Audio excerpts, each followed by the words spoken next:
So, good morning, dear students. We meet once again for our English literature class, and today we are going to take up uh, a very important poem in your syllabus, and this poem is Crossing the Bar by Lord Tennyson. So, on your screen, you can see the portrait of Lord Tennyson wearing a hat, and behind him, you can see the sea and the ship. Now, Crossing the Bar is basically a spiritual poem and has philosophical uh, overtones. So, when we try to understand this poem, first and foremost, we must keep in mind that Lord Tennyson himself was a very religious man, and he wrote this poem towards the end of his life. He was already thinking about uh, life after death, or what happens to a person when a person dies. So his mind was filled up with such thoughts, and that is reflected in this poem. So I'll be explaining the poem, but before that we must also understand Tennyson, and we must also understand the feeling with which he wrote this poem. So all of you, please listen carefully, and please follow whatever is explained here. If you listen to this explanation, and if you watch this video till the end, you will be able to understand this poem fully, and there won't be any problem, any doubt, any query in your mind once you have gone through properly. So make sure you watch till the end, and don't forget to like, comment, and uh, keep this video for easy reference whenever you require. So let's begin. So first of all, here on your screen you can see Crossing the Bar by Alfred Lord Tennyson. It could be a bit unclear. If I zoom in, maybe it will become a little clearer, but then I think you can manage to understand. In this beautiful poem, the speaker describes himself. Speaker here is, of course, Tennyson, and the speaker is said to be describing himself setting sail in the evening, meaning to say that it was towards the end of the day, it was evening, and he was all set to sail out into the sea in a ship or in a big boat. Now, this is very symbolic. An image, this is actually an image which is a metaphor for passing from life into death. So the sea is waiting for him, and he is about to begin his journey into the next world. So that is the metaphor used here. The term bar, crossing the bar, you can see in the title, the term bar actually means a bank of sand or pebbles across a harbor. So what is a harbor?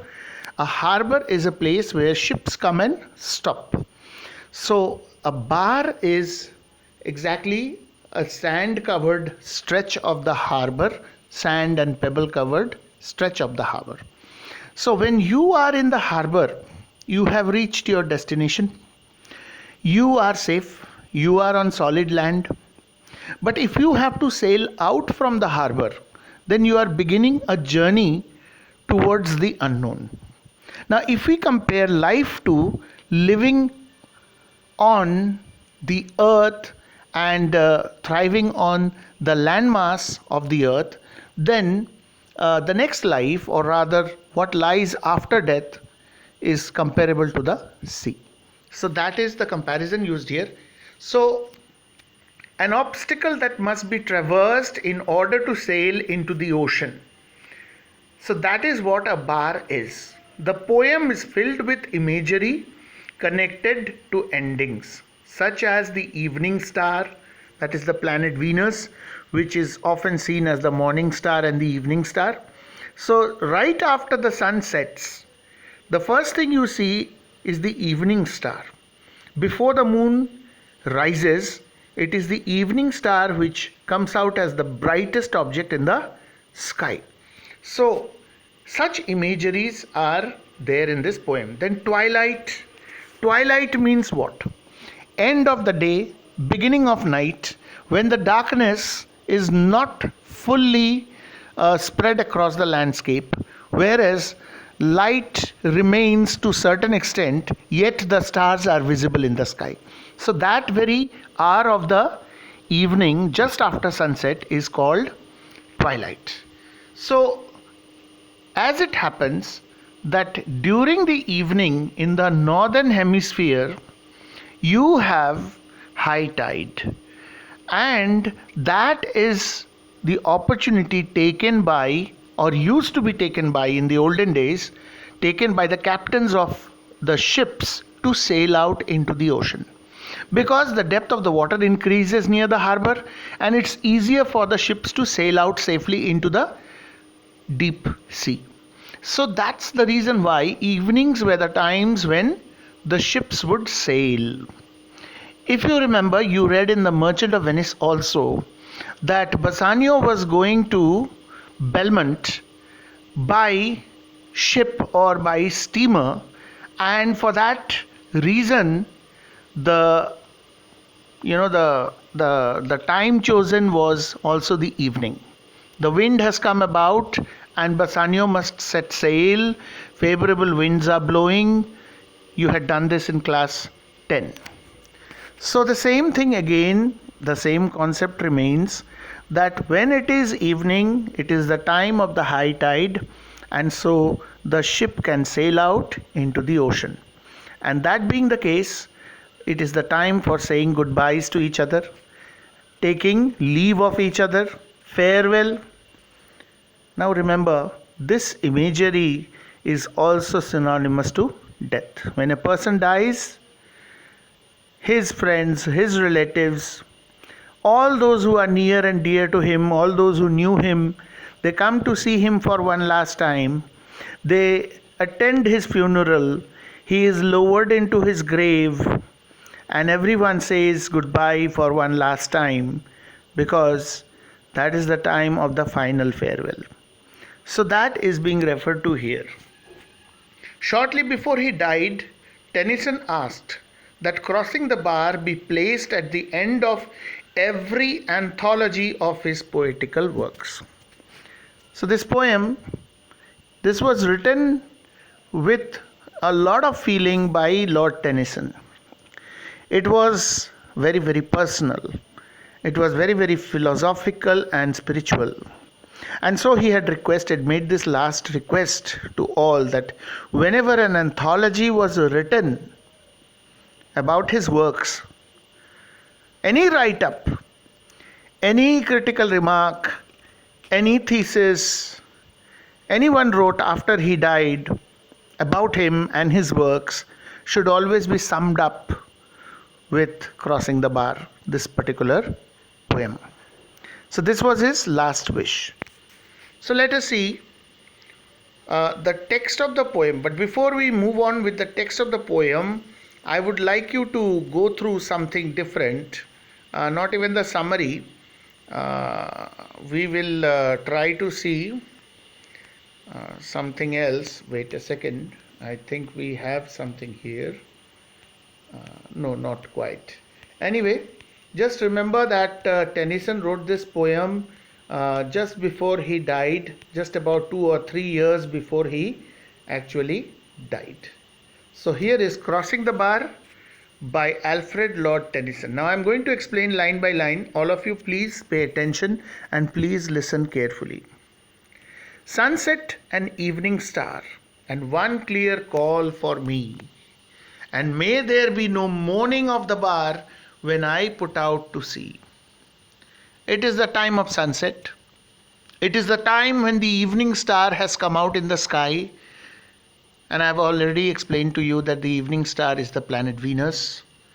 It is the time of the twilight. After sunset, the last rays of the sun are still remaining in the sky and the stars have started twinkling here and there, the evening star being the first of them. And one clear call for me. He hears a call. Just as when a ship is about to sail out of the harbor, the captain of the ship gives a call, or somebody appointed for the purpose of calling the passengers gives the call. Come on now, everyone. Board the ship. It's time to leave. The call. Similarly, Tennyson says that he too hears a call. The call which comes to him from perhaps the next world, asking him to pack up and board the ship, to cross the bar and go into the next world, into the realm of what lies after death. And the bar, now it is time for you to understand this concept very clearly. I have already told you that a bar is a sandy portion of the harbor which is covered not only with sand but also with pebbles. But this bar is somewhere in between. There is water on either side and the bar is in between. And the ships are towards the harbor side of the bar. That means on the side which is towards the harbor. There is water. But then there is the bar. That is the only obstacle for the ships. So they can only sail across the bar if the bar goes underwater. And when will that happen? When it is high tide. And when does high tide occur? It occurs in the evening, around 6 or 7 in the evening, soon after sunset. And so, crossing the bar is only possible when it is evening. Evening is synonymous to end of life. The day comes to an end. The sun has set. Life comes to an end. It's time to sleep forever. It's darkness. It's eternal darkness. The twinkling stars, the evening star twinkling in the sky, are heavenly bodies beckoning Tennyson. Come away, you have lived your life. Now come into the realm of the next world. The ship is waiting for you. Just get on board and sail across that bar. That bar is the threshold. It is the borderline between life and death. You have to cross it. Crossing the bar. I hope I am able to make you understand this concept. Now, and may there be no moaning of the bar when I put out to sea. When I put out to sea. When I begin my journey into the next world, let there be no grieving, no crying. Nobody should be weeping, mourning, crying, grieving for me when I begin my next journey, or rather the journey into the next life or the next world. Please don't cry. Say goodbye with a smile, because my time here on earth is over. See, once again I give you the reference of The Merchant of Venice. If you remember that in Act 1, Scene 2, Portia was feeling worried about her father's will, and her maid Nerissa assured her that she should not worry, because old people and wise people, before they die, they achieve a kind of enlightenment, a kind of spiritual enlightenment by means of which they can think in such a way which is beneficial for the people whom they leave behind. And that is the reason why Portia's father made the will which Portia must follow, and certainly the one who truly loves Portia will then be able to choose the right box and marry her. This was Nerissa's statement. So wise people, educated people and old people, they get a kind of divine enlightenment just before their death. That is what is happening also with Tennyson. I told you that this poem was written by him just a few years before he died. Maybe just 2 or 3 years before he actually died. By that time, Tennyson was old And Tennyson was already thinking very philosophically about life and death.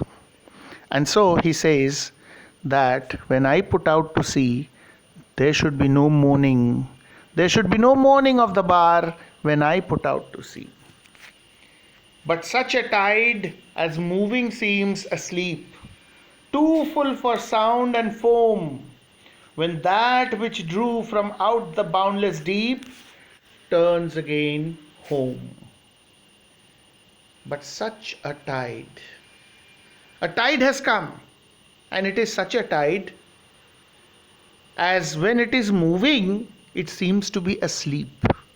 That means the tide is approaching very gently, very slowly, hardly noticeable, too full for sound and foam.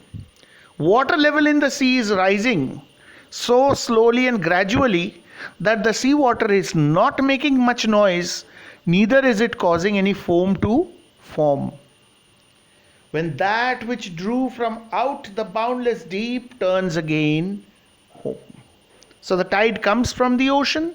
From the deep ocean, the water comes towards the harbor. Suddenly the water level starts rising, and then it recedes. It goes back to the same place from where it has come. He is describing the movement of the tide. You see, death comes to us silently and quietly and does not give us any warning beforehand. When it is time for us to go, death will come and stand in front of us and say, "Come on, let's go." This tide has stealthily come towards the harbor, and now it's going back from where it has come, and with that it wants to carry me along. Twilight and evening bell, and after that the dark. Twilight is the time for prayer. When it is evening, the church bells start ringing to signify that it's time to pray. And all the parishioners who live in that particular parish where the church is located, or the village of which that particular church happens to be, these people listen to the sound of the bell, and those who can go to the church go to the church, others start praying at home. So evening is the time for bells to ring and prayers to be said. So twilight and evening bell. And after that, after twilight comes the dark. Then the twilight changes into absolute darkness, because then it is full-fledged night. And may there be no sadness of farewell when I embark. And so I wish that there should be no sadness. He has said that already once earlier, mourning of the sandbar. And now he says, when you say farewell to me, I wish that you should not feel sad. There should be no sadness involved in saying goodbye. You should let me go, because that is how the cycle of human life goes on. You are born, you live your life right from your infancy to childhood, to adolescence, to youth, to middle age, to old age, and finally you are done. It's time to say goodbye to the world and go. That's the way life goes on. For generations and for centuries, that has been the custom of human life on earth. Therefore, when you know very well that when the time comes to leave, one must leave, then why feel sad when you have to say goodbye? So I wish that you do not feel sad when you say goodbye to me. When I embark, that is when I begin my journey, when I get into that ship and then start moving away from the harbor. The harbor signifies life, and the ship is the carrier which carries the poet or the speaker into the next world, that is what lies in the realm of the unknown, that is what one says or calls as death. So there should be no sadness. For though from out of bone of time and place, the flood may bear me far, I hope to see my pilot face to face when I have crossed the bar. Because this tide, high tide, and this ship in which I am traveling will carry me away from the limitations of time and place. For as long as we are alive, we are bound by time and place. The earth, and we live in the earth, and we are bound by certain aspects of place and certain aspects of time. Everything has to be done timely. Our life is routine bound or time bound. We have to wake up at a certain time, we have to have breakfast at a certain time, we have to go for work at a certain time, we have to return home at a certain time, we have specific time for dinner, we have specific time for everything that we do. Plus, movement is also restricted because we can only move according to what we are able to. In other words, if we want to move from one place to another, there is a limitation. How much can you move? You can go to every nook and corner of the earth. You can see everything that is there on earth. But that's it. Beyond that, there is nothing more to be seen. So we are bound by place and we are bound by time. But once a person leaves this bodily existence, after that there is nothing but timelessness. There is nothing but placelessness.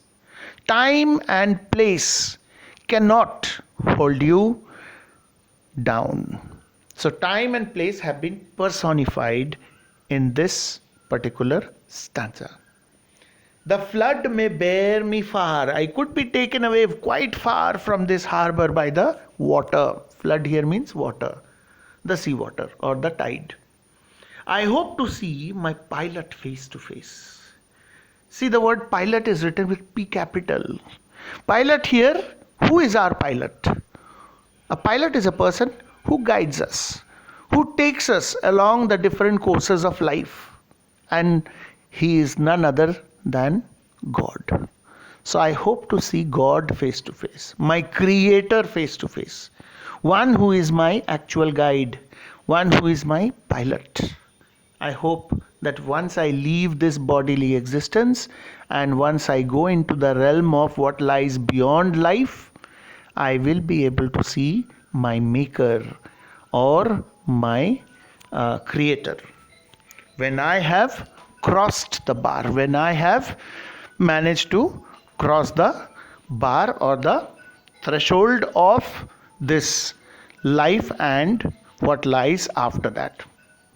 So now on your screen you have the summary of the poem. Let's go through the summary. The speaker heralds the setting of the sun and the rise of the evening star and hears that he is being called. He hopes that the ocean will not make the mournful sound of waves beating against a sandbar when he sets out to sea. Rather, he wishes for a tide that is so full that it cannot contain sound or foam and therefore seems asleep when all that has been carried from the boundless depths of the ocean returns back out to the depths. The speaker announces the close of the day and the evening bell, which will be followed by darkness.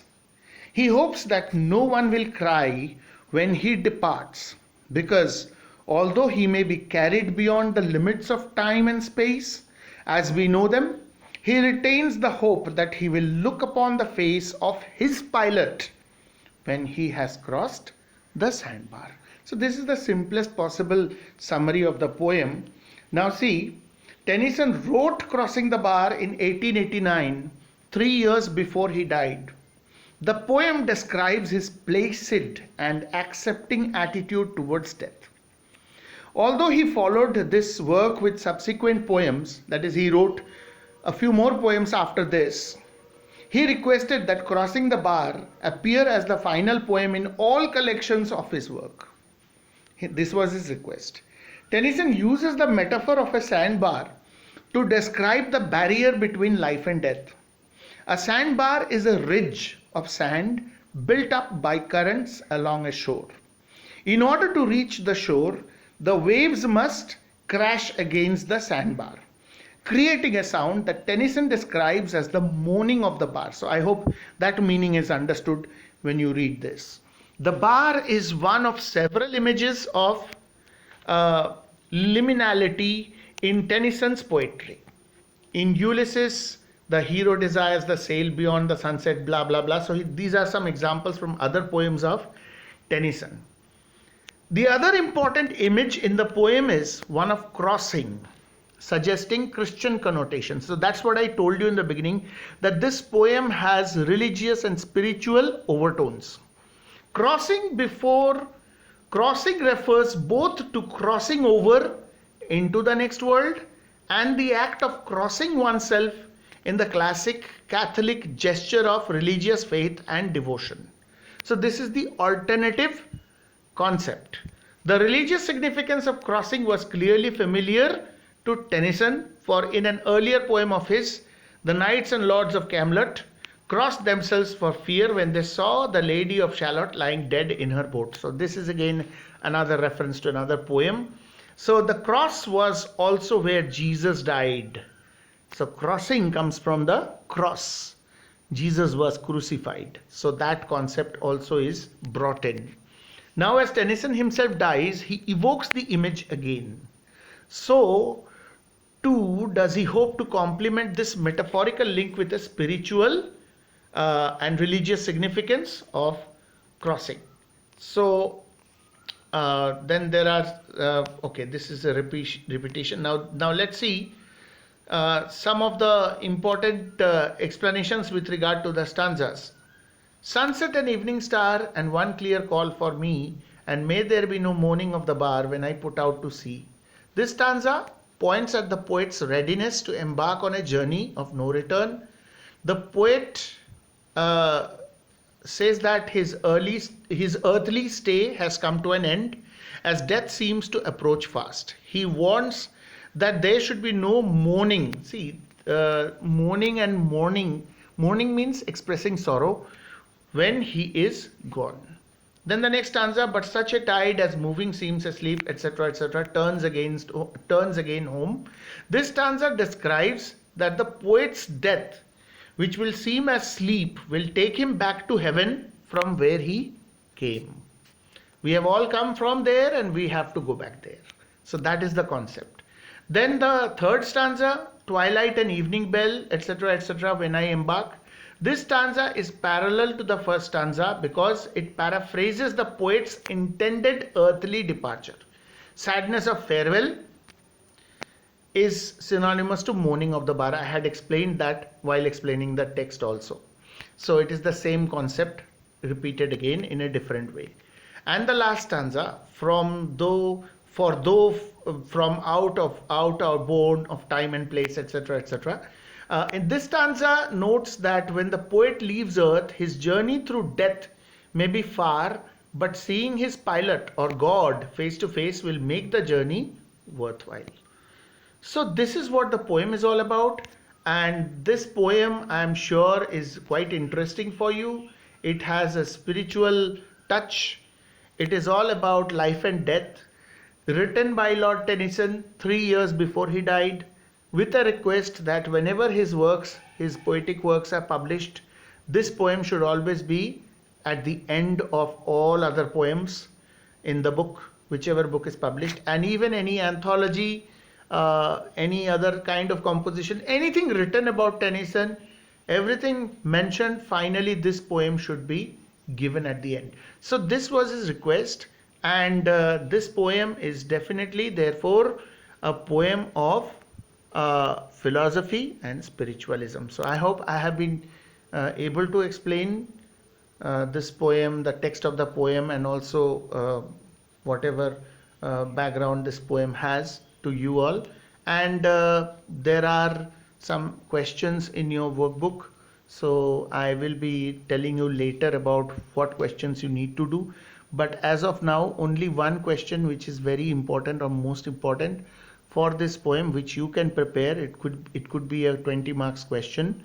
The question is uh, the spiritual and philosophical aspects as brought out through the poem Crossing the Bar, written by Alfred Lord Tennyson. Please prepare this answer. You may get enough information from your workbook. So go through the workbook plus make use of whatever you saw on the screen just now. So you can take screenshots, you can pause the video and take screenshots. Please prepare that long answer. One answer as of now, if prepared, you are done.